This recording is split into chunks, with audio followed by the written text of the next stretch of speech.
ஒரு குட்டி பாப்பா நின்னு விளையாடிட்டு இருக்கா. அப்போ அவளோட பேர சொல்லி யாரோ கூப்பிடுற மாதிரி சத்தம் கேட்டதும் பயந்து உடனே வீட்டுக்கு ஓடிடுறா. அந்த அன்னைக்கு நைட்டு அவளுடைய பர்த்டே செலிப்ரேட் பண்றாங்க. அப்ப கூட யாரோ வந்து வெளியே நின்னு பாக்குற மாதிரியே இருக்கு. அடுத்த நாள் காலையில அவங்க அம்மா கூட ஸ்கூலுக்கு போகும்போது கூட அவ ஃபிளாட்ல இருந்து வெளியே போற வரைக்கும் பயந்துட்டே அவங்க அம்மா கையை பிடிச்சிட்டே போறா. அந்த அன்னைக்கு சாயந்தரம் 2 குழந்தைங்க 2 பேர் விளையாடிட்டு இருக்கும்போது பாப்பாவுடைய பொம்மையை அந்த பையன் தூக்கி வீச அவங்க அம்மா போய் அந்த பொம்மையை எடுத்துட்டு வாடான்னு முடுக்கி விட்டுறாங்க. அவன் அங்க போய் எடுக்கும்போது எதையோ பார்த்து பயந்துட்டு அந்த பொம்மையை அங்கேயே வீசிட்டு போயிடுறான். அந்த அன்னைக்கு நைட்டு அந்த பாப்பாவுக்கு மறுபடியும் அந்த குரல் அந்த பாப்பாவை கூப்பிட்டு உனக்காக ஒண்ணு வச்சிருக்கீங்க வந்து பாருன்னு சொல்லி கூப்பிட அவளும் பயந்துட்டே வெளியே போய் பாக்குறா. அங்க போய் பார்த்தா அந்த பொம்மை இருக்கிறத பார்த்து எடுத்து வச்சிட்டு இருக்கா. பார்த்தா அவளுக்கு முன்னாடி அந்த உருவம் தெரியறத பார்த்து ரொம்ப அதிர்ச்சியோட நின்றுட்டு இருக்கா. உடனே அது உனக்கு இந்த பொம்மை பிடிச்சிருக்கான்னு சொல்லி கேட்க கரெக்டா அவளுடைய அம்மா வந்து இங்க என்ன பாப்பா பண்ணிட்டு இருக்கா வா போலான்னு சொல்லி கூப்பிட்டு போறாங்க. அப்போ இந்த பொம்மை ரொம்ப டர்ட்டியா இருக்குது வீசிரு நான் உனக்கு புதுசு வாங்கி தரேன்னு அவங்க அம்மா சொல்ல அந்த பாப்பா அதெல்லாம் முடியாது எனக்கு இதுதான் வேணும்னு சொல்லி எடுத்துட்டு போயிடுறா. அதுல இருந்து அந்த உருவத்தை அவளுக்கு ரொம்ப பிடிக்க ஆரம்பிச்சிருது. அடுத்த நாள் காலையில ஸ்கூலுக்கு போகும்போது கூட ரொம்ப சந்தோஷமா வெளியே ஓடி வந்து பாக்குறா. சாயந்தரம் ஸ்கூல் விட்டு வரும்போது கூட சந்தோஷமா அதையவே பாக்குறதுக்காக சாக்லேட்லாம் வாங்கிட்டு ஓடி வர்றா. அப்பதான் ஒரு நாள் நைட்டு அவங்க அம்மா அவளை காணும்னு சொல்லி போய் பார்க்கும்போது அந்த பொம்மையை ஒரு விஸ்தரமா வரைஞ்சு வச்சு அதுக்கு ஒரு ஆனின் பேர் வச்சிட்டு இருக்கா. அதை பார்த்து ஷாக்கான அவங்க அம்மா டாக்டர் கிட்ட கூட்டிட்டு போயிட்டு குழந்தை எப்பவுமே தனியாவே பேசிட்டு இருக்கா பொம்மை கிட்டயே பேசிட்டு இருக்கா வெளியே வந்தா எதையோ தேடுறா அவ பாட்டுக்கு தனியாவே இருக்கான்னு சொல்ல டாக்டர் நீங்க குழந்தை கூட டைம் ஸ்பெண்ட் பண்றதே இல்ல அதான் பிரச்சனை குழந்தைங்க தனியாவே இருந்தாங்கன்னா அவங்களுக்குன்னு ஒரு கற்பனை உலகத்தை உருவாக்கிக்குவாங்க நீங்க அவங்க கூட டைம் ஸ்பெண்ட் பண்ணதான் அந்த கற்பனை உலகத்துல இருந்து ரியல் லைஃபுக்கு வருவாங்கன்னு சொல்லவும் இவளும் வீட்டுக்கு கூட்டிட்டு வந்துடுறா. அந்த அன்னைக்கு நைட்டு ஹீரோயினுடைய ஃப்ரெண்டு வீடியோ கால் பண்ண 2 பேரும் பேசிட்டு இருக்காங்க. உடனே உன் குழந்தையை காட்டுன்னு சொல்லி அவ கேக்குறான்னு அவ போய் அவ குழந்தையை காட்டுறா. குழந்தையை பார்த்ததுக்கு அப்புறம் அவளுடைய ஃப்ரெண்டு குழந்தை உன்ன மாதிரியும் இல்ல உன் ஹஸ்பண்ட் மாதிரியும் இல்ல நிஜமாவே அது உன் குழந்தை தானான்னு சொல்லவும் இவ ஏதோ ஒரு பிளாஷ்பேக்கை யோசிச்சு பார்த்துட்டு அடுத்த நாள் காலையில ஹாஸ்பிட்டலுக்கு போறாங்க. ஹாஸ்பிட்டல்ல போய் 2 பேருக்கும் டிஎன்ஏ டெஸ்ட் ரிப்போர்ட் கொடுத்துட்டு வர்றா. உடனே ரிசல்ட் வந்து 15 நாள் கழிச்சு தான் வரும்னு சொல்லவும் அதுக்கப்புறம் வந்து அவ பொண்ணு கூட ரொம்ப நல்லா டைம் ஸ்பெண்ட் பண்ணி சந்தோஷமா இருக்கா. அதுக்கப்புறம் போய் டிஎன்ஏ ரிசல்ட் கேட்டு பார்க்கும்போது 2 பேருக்கும் மேட்ச் ஆகலன்னு சொல்லவும் உடனே அவ அழுதுட்டு ஹீரோ கிட்ட போய் என்னோட குழந்தை எங்கன்னு கேட்டு சண்டை போடுறா. அப்பதான் ஹீரோ உன்னோட குழந்தை உன்கிட்ட தானே இருக்கு எதுக்கு வந்து தேவையில்லாம பிரச்சனை பண்ணிட்டு இருக்குன்னு சொல்ல நான் பெத்த குழந்தை எங்கன்னு சொல்லி கேட்டு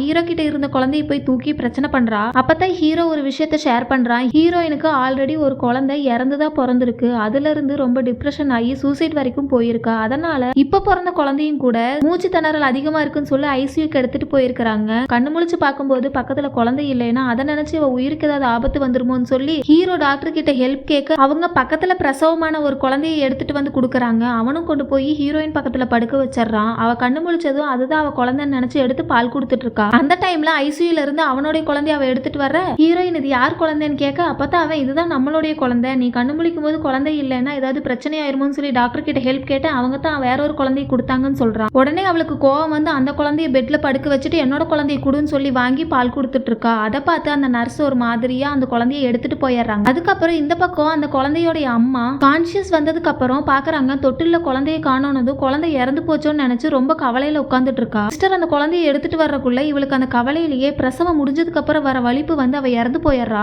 அதுக்கப்புறம் ஹீரோ அந்த குழந்தையோடைய அம்மாக்கு தேங்க்ஸ் சொல்லலாம்னு சொல்லி வந்து பார்க்கும்போது அவ இறந்து கிடக்கிறத பார்த்து அவளோட குழந்தைய எடுத்துட்டு போயிடுறான். எடுத்துட்டு போயிட்டு டாக்டர் கிட்ட என்ன நடந்துச்சுன்னு கேட்க அப்பதான் டாக்டர் சொல்றாங்க அந்த இறந்து போன பொண்ணு நர்ஸுன்னும் இந்த ஹாஸ்பிட்டல்ல தான் வேலை பார்த்துட்டு இருந்தாலும் அவளுக்கு அவளோட ஹஸ்பண்டை தவிர வேற யாருமே இல்லைன்னு அவரும் 3 மாசத்துக்கு முன்னாடி இறந்து போயிட்டாரு. அவளுக்கு இந்த குழந்தை தான் உலகமே ஆனா பிறந்ததுமே குழந்தையோட முகத்தை கூட பார்க்காம இறந்து போயிட்டான்னு சொல்றாங்க. அப்பதான் ஹீரோ தன்னோட ஒய்ஃபோட உயிரை காப்பாத்த வந்து இந்த குழந்தை தன்னோட அம்மாவை இழந்துருச்சுன்னு சொல்லி உங்களுக்கு இந்த குழந்தைய காப்பகத்துல சேர்த்தணுங்கிற ஐடியா இருந்துச்சுன்னா எனக்கே கொடுத்துருங்க நானே சட்டப்பூர்வமா தத்தெடுத்துக்கிறேன்னு சொல்ல அப்பதான் அந்த நர்ஸ் அந்த குழந்தையோட அம்மாக்கு அவன் குழந்தைனா ரொம்ப பிடிக்கும் தயவு செஞ்சு எந்த சூழ்நிலையிலையும் இந்த குழந்தைய அனாதையா விட்டுறாதீங்கன்னு சொல்லி கேட்க அப்பதான் ஹீரோ எப்படியும் ஹீரோயின் இதுக்கு சம்மதிக்க மாட்டான்னு சொல்லி இந்த குழந்தைய கொண்டு போய் மறுபடியும் ஹீரோயின் கிட்ட மாத்தி வச்சு அவனுடைய குழந்தைய அவன் எடுத்துட்டு வந்துடுறான். வீட்டுக்கு வந்ததுக்கு அப்புறம் ஹீரோயின் நமக்குன்னு ஒரு குழந்தை இருக்கும்போது என்னால மத்தவங்க குழந்தையெல்லாம் வளர்க்க முடியாது கொண்டு போய் ஆசிரமத்துல சேர்த்துங்கன்னு சொல்ல ஹீரோ அதெல்லாம் என்னால முடியாதுன்னு சொல்லி 2 பேருக்குள்ளேயும் சண்டை வருது. உடனே 2 பேருமே பிரிஞ்சு தனித்தனியா அந்த குழந்தைகளை வளர்த்துறாங்க. இந்த உண்மையெல்லாம் தெரிஞ்சதுக்கு அப்புறம் ஹீரோயின் 2 குழந்தையுமே ஏத்துக்கிறா. 4 பேரும் ஒரே வீட்டுல சந்தோஷமா இருக்காங்க. ஹீரோ ஹீரோயின் 2 பேருமே குழந்தைங்களை ஒரே மாதிரிதான் பாத்துக்கிறாங்க. ஆனா ஹீரோயின் கிட்ட இருந்த குழந்தைக்கு இந்த பொண்ணு வந்ததுல இருந்து அவளுடைய அம்மாவை மிஸ் பண்ற மாதிரி ஃபீல் ஆகுது. அத கூட ஹீரோயின் கிட்ட குழந்தை உன்னை மிஸ் பண்ண ஆரம்பிக்கிறா. அவ மேல பொசசிவ் ஆகுறா. அவகிட்ட கொஞ்சம் கரெக்டா நடந்துக்கோன்னு சொல்ல அப்ப கூட அவளும் 2 பேர்த்துக்கும் சரிசமமா தான் டைம் ஸ்பெண்ட் பண்றா. ஆனா குழந்தைங்களுக்குள்ள இருக்கிற மனஸ்தாபத்தினால 2 பேர்த்துக்குமே சண்டை வந்துட்டே இருக்குது. ஹீரோயின் கிட்ட இருந்த பொண்ணு கொஞ்சம் கொஞ்சமா தனியா உட்காந்து ஃபீல் பண்ண ஆரம்பிக்கிறா. கரெக்டா ஹீரோ கிட்ட இருந்த குழந்தை கண்ணுக்கு ஏதோ ஒண்ணு தெரிஞ்சு அவளை பயன்படுத்துது. அப்பதான் ஹீரோ இவங்க 4 பேரும் இருந்த போட்டோவை ஃப்ரேம் போட்டு வாங்கிட்டு இருக்கும்போது போன்ல இன்னும் கொஞ்சம் போட்டோஸ் இருக்கு, ஃப்ரேம் போட்டு கொடுங்கன்னு சொல்லி போன் எடுத்து செக் பண்ணும்போது அவனுடைய போன்ல அவன் பொண்ணுக்கு பின்னாடி ஏதோ ஒரு உருவம் இருக்கிறத பார்த்து ஷாக் ஆகுறான். அந்த ஹீரோவோட குழந்தைய அந்த அமானுஷ்யமான உருவம் அடிக்கடி பயன்படுத்திட்டே இருக்குது. அதை பார்த்து அவ பயந்தனால அவ எந்த இடத்துல எல்லாம் அந்த உருவத்தை பாக்குறாளோ அதெல்லாம் பார்க்காம இருக்கிறதுக்காக டிவி கண்ணாடின்னு எல்லா பக்கமும் பேப்பர் ஒட்டிட்டு இருக்கா. அப்ப கரெக்டா ஹீரோயின் கிட்ட இருந்த பொண்ணு அந்த டிவில ஒட்டின பேப்பர்ல போய் என்னத்தையோ வரைஞ்சிட்டு இருக்கா. அதை பார்த்து ஹீரோவோட பொண்ணு பயப்படுறா. அப்படியே போயிட்டு இருக்க ஒரு நாள் 2 பேர்த்துக்கும் டிவி ரிமோட்டுக்கு சண்டை வர ஹீரோயின் அவகிட்ட இருந்த குழந்தைய பிடிச்சு மிரட்டிடுறா. உடனே அவ அந்த பொம்மையை எடுத்துட்டு போய் தனியா உட்காந்து அழ ஆரம்பிச்சிடறா. அப்ப கரெக்டா ஹீரோயின் 2 பேருமே இல்லாத டைம்ல ஹீரோவோடைய குழந்தைய அந்த அமானுஷ்யம் வந்து ரொம்ப பயப்படுத்த ஆரம்பிக்குது. அதை பார்த்து அந்த குழந்தை பயந்துட்டு உடனே அங்கிருந்து அவ ஹீரோவை தேடிட்டு வெளியே ஓட கரெக்டா மேல டெராஸுக்கு போய் பயந்துட்டே உட்காந்துட்டு இருக்கு. கரெக்டா டெராஸ் கிட்ட அந்த ஆவி அந்த குழந்தை கிட்ட நெருங்கும் போது ஹீரோ போயிடுறான். ஹீரோவும் சேர்ந்து அந்த ஆவியை பாத்துறான். உடனே அவங்க பிளாட்டுக்கு வந்ததும் மலையில நனைஞ்சிட்டான்னு சொல்லி ஹீரோயின் அவ குழந்தைக்கு துவட்டி விட்டுட்டு இருக்கா. அப்பதான் டிவில இருந்த அந்த பேப்பர்ல இருக்கிற ஸ்கெட்சை ஹீரோ பாக்குறான். அதை பார்த்துட்டு இது யாரு வரைஞ்சான்னு கேட்க ஹீரோயின் கிட்ட இருந்த பொண்ணு நான் தான் டாடி வரைஞ்சேன்னு சொல்றா. இது யாருன்னு சொல்லி கேட்கும்போது அது ஆனின்னு சொல்லி சொல்றா. உங்களுக்கு நீ பாத்துருக்கிறியான்னு சொல்லி கேட்கும்போது பாத்துருக்கிறேன், என் கூட நான் தூங்கும் போது விளையாடும் போது சாப்பிடும் போதெல்லாம் என் கூட தான் இருப்பா அப்படின்னு சொல்லவும் ஹீரோயின் கிட்ட அவ என்ன இப்படி சொல்றான்னு சொல்லி கேட்கும்போது ஹீரோயின் ஆமா அது அவளோட ஃபேவரட் டால், அது எப்பவுமே அவ கூட தான் இருக்கும், அதை தான் அவ வரைஞ்சிருக்கான்னு சொல்றா. அப்ப உடனே ஹீரோ இல்ல அவ பொம்மையை சொல்லல அவளுடைய அம்மாவை சொல்றா அப்படின்னு சொல்லவும் ஹீரோயினுக்கு ஒண்ணுமே புரியல. என்ன அம்மாவான்னு சொல்ல ஆமா அந்த பொண்ணுடைய அம்மா ஆவியா அவ கூட தான் இருக்கா, அவளை நான் டெரஸ்ல இப்ப கூட பார்த்தேன், அதை பார்த்து தான் நம்ம பொண்ணு பயப்படுறான்னு சொல்ல ஹீரோயின் நம்ப மாட்டேங்கிறா. அடுத்த நாள் காலையில ஹீரோவோட குழந்தைக்கு ஜன்னி வந்து டெம்பரேச்சர் ரொம்ப அதிகமாயிருது. உடனே அவங்க பதட்டத்தோட ஹாஸ்பிட்டல் தூக்கிட்டு போறாங்க. அங்க போனது டாக்டர் தலையில நனைஞ்சனாலதான் ஜுரம் வந்துருச்சுன்னு சொல்லிட்டு இருக்காங்க. அப்ப கரெக்டா ஹீரோ வந்து இனிமேல் நான் என் குழந்தைய அங்க அனுப்ப மாட்டேன், நானும் வரமாட்டேன்னு சொல்ல ஹீரோயின் எதுக்காக என் குழந்தை எங்கிட்ட இருந்து பிரிக்க பாக்குறேன்னு சொல்லி சண்டை போடுறாங்க. அப்பதான் ஹீரோ உனக்கு இந்த குழந்தை வேணும் அந்த குழந்தைய விட்டுருன்னு சொல்றான். ஹீரோயின் அதெல்லாம் முடியாது, எனக்கு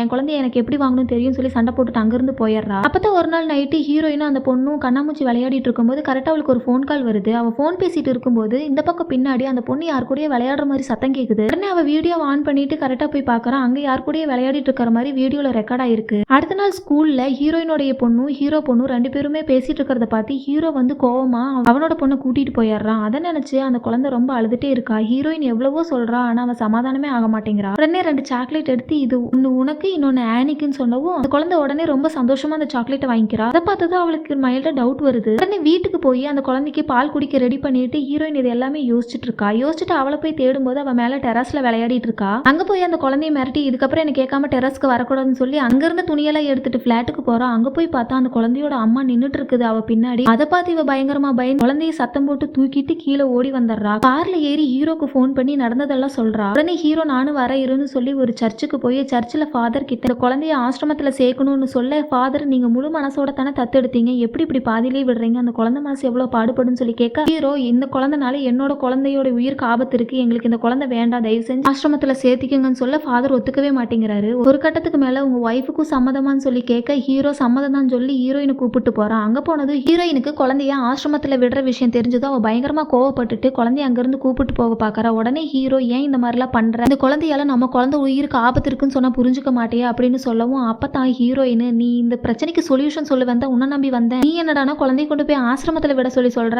அவளை ஆசிரமத்தை விடுறதுக்கு அவ ஒன்னும் அனாதை கிடையாது, அம்மா நான் இருக்கேன், என் குழந்தைய பாத்துக்க எனக்கு தெரியும் சொல்லி சண்டை போட்டுட்டு கூட்டிட்டு போயிடுறா. கார்ல போக போக அழுதுட்டே போயிட்டு இருக்கா. அப்ப கரெக்டா ஹீரோ போன் பண்ணி கொஞ்சமாவது நான் சொல்றத புரிஞ்சுக்கோ, அந்த குழந்தை இருந்தா நம்ம குழந்தை உயிருக்கு ஆபத்து வரும், அவளை விட்டுருன்னு சொல்லி கேட்க ஹீரோயினும் எப்படி என்னால விட முடியும், அவ பிறந்ததுமே இறந்து போன அவ அம்மாவே அவளை பார்க்க வந்திருக்கும் போது 6 வருஷமா பாசத்தை ஊட்டி ஊட்டி வளர்த்த என்னால எப்படி அவளை விட்டுட்டு இருக்க முடியும், அப்படித்தான் நீ சொல்ற மாதிரி அவளை கொண்டு போய் ஆசிரமத்துல விட்டா மட்டும் அவளை யார் பாத்துக்குவா, அவ அம்மா பாத்துக்குவாளா, அவளால பார்க்க மட்டும்தான் முடியும், தொட்டு தூக்கவோ தூக்கி கொஞ்சவோ எதுவுமே பண்ண முடியாது, அவளுக்கு ஒரு காய்ச்சல் வந்தா கூட சாப்பாடு வேணும்னா கூட ஊட்டி விடுறதுக்கு என்ன மாதிரி ஒரு அம்மா வேணும் அவளுக்கு, என்னாலலாம் என் குழந்தைய விட்டு கொடுக்க முடியாதுன்னு சொல்லி அழுக அதை பின்னாடியே உட்காந்து கேட்ட அந்த ஆத்மா அழுதுட்டு அவளோட குழந்தைய விட்டு போறதுக்கு முடிவு பண்றா. பார்த்தா அந்த நேரத்துல கரெக்டா ஆக்சிடென்ட் ஆயிருது. ஆக்சிடென்ட் ஆன விஷயம் தெரிஞ்சு ஹீரோ பதட்டமா ஓடி வர அங்க போய் பார்த்தா ஹீரோயின் ரொம்ப மோசமான நிலைமையில இருக்கா. அவளை பார்த்துட்டு உடனே டாக்டர் கிட்ட குழந்தை எங்க, குழந்தைக்கு என்னாச்சுன்னு சொல்லி கேட்க டாக்டர் சொன்னதை கேட்டு ரொம்ப அதிர்ச்சியா கீழே ரூம்ல போய் பாக்குறான். அங்க போய் பார்த்தா பாவம் அந்த குழந்தை இறந்து போச்சு. சாகும்போது கூட ஹீரோவோட போட்டோ போட்ட டாலரை கையில வச்சுட்டே செத்து போயிருக்குது. அதை பார்த்ததும் ஹீரோ பயங்கரமா மனசு உடஞ்சு போய் என் குழந்தைய நானே கொன்னுட்டேனேன்னு சொல்லி அதறி அழுகுறான். அதுக்கப்புறம் ஹீரோயினுக்கு கான்சியஸ் வந்ததுக்கு அப்புறம் அந்த குழந்தையவே நினைச்சிட்டு ரொம்ப ஃபீல் பண்ணி நின்னுட்டு இருக்கா. அப்பதான் ஹீரோ வந்து அவளை ஆறுதல் சொல்லி கூட்டிட்டு போறான். பார்த்தா பின்னாடியே அந்த குழந்தை நின்று அவங்களையே பார்த்துட்டு இருக்கிற மாதிரி இந்த படமும் முடிஞ்சிருது.